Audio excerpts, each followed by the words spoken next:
There has to be a bigger reason for change. A lot of times people don't like having any aspect of change at all in their life. They don't. It's like, this change is too hard. This change is too difficult. This change is too frustrating. And what I've started to realize is like, there has to be a bigger reason to change. There has to be something bigger that's actually compelling you to move forward in your growth, in your healing, in your development. A lot of times people think there's going to be a reason for the narcissist to change. Like, he's going to finally like change this. He's going to finally figure this out. And oftentimes you'll be so focused on changing the other person, you won't notice like, hey, like that's just all this exterior stuff that's saying, hey, change this, change this, change this. And you're like, why won't he change? Well, he's not going to change for you, and he's not going to change for the kids. And if it is, it's for a short period of time because it doesn't actually care about them. It's more about himself. And this aspect of like, there has to be something bigger that's actually helping change. Change the narcissist, but also change you. What right now is helping you actually grow, heal, and develop? Like, what is actually helping you change? Because if you don't just go after something, and if you're just like, hey, I'm just going to fix this, I'll figure it out, how is that actually working out for you? A lot of times people get to the place where they're saying like, hey, like this change needs to happen, but they're unwilling to actually pay the price. They're unwilling to actually do what's required. We see this every single day in people that I coach or people that I work with that show up and they're like, hey, I want to change. I want to work on this. I want to fix this. I want to heal myself. Then I'm like, okay, this is what you got to do. And they're like, yeah, no, I don't really want to do it. I don't have the time. I don't have the investment. I don't have the experience. I don't want to actually deal with the pain. That's what we run into time and time and time again, where people will get stuck thinking about the change, but not willing to actually do it. If you just decide like, hey, I'm going to change, like what's actually driving that? Like what's actually behind it? Is it something that's actually pushing in the direction that's going to force this change to actually happen? Or is it just a nice thought? Is it just a nice idea? When we talk about change, a lot of times people hate the aspect of change. They hate the idea of it. They hate the thought of it. And typically they're left in the spot of like, I don't want to deal with the change because dealing with the change means I have to actually embrace the fact that I have to work on me. And that's one of the things that's probably one of the hardest things for people to do on any different level is saying, hey, I actually have to start working on myself. I'm growing my hair out. Yeah. No, I'll be gone this next Wednesday. Don't worry. It's getting way too long. But this whole aspect of like change, what are you willing to actually change? What are you willing to actually develop and grow yourself?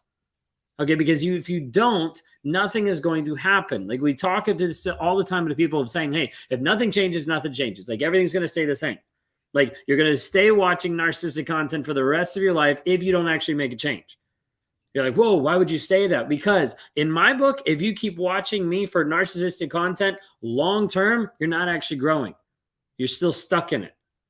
You're like, well, that seems a little harsh. The people that I work with, they don't watch me for narcissistic content, not long-term.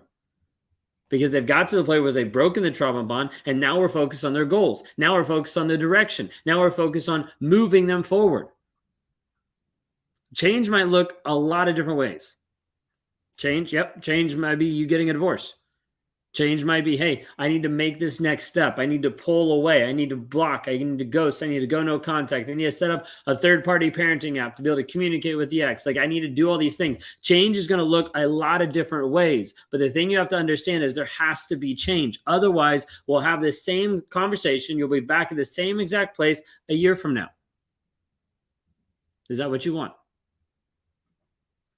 That's not what I want. I hope that's not what you want, because at the end of the day, like you have to be able to say, I want to change. I'm willing to do whatever's required.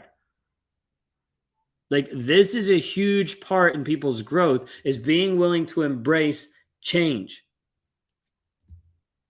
Why do we not? Type in a couple reasons in the chat. Why do we run away from change? What is it? What is it for you? You're like, hey, I don't want to change, or hey, it's a struggle to change. Why do you run away from change? What is the reason why? Why do we run away from it? Like there is a reason why we run away from the change every single time. Maybe it's too frustrating. Maybe it's too hard. Maybe it's too scary. Maybe it's at the place of like, I don't actually want to deal with it. Why do you run away from the change? Fear of failure. Okay, yeah. Limiting belief of like, if I do this, maybe I'll fail. If I don't do this, then I'm going to fail. Like being able to understand, like, hey, there's a piece there. Fear, 100%. Fear a lot of times of the unknown, which basically is worry. Like worry, oh, yep, fear of the unknown. Worry. So like I'm worrying about stuff that hasn't actually happened yet. Change, it's uncomfortable, 100%. It's uncomfortable. We like the comfort of familiarity. Absolutely. Uncomfortable. Yep, there's another uncomfortable. Like this whole idea of like it is uncomfortable to change. One of the things that Tony Robbins dives in is this aspect of like you will not change until the pain of staying the same becomes too great that you actually have to do something different. I botched the quote, but hope you get the idea. Like you're not going to change until you living how you are right now becomes so uncomfortable that you're willing to finally do something different. Like one of the phrases that my wife used in the podcast that we did, Trauma, Drama, and Life, she said, like, you have to choose your hard.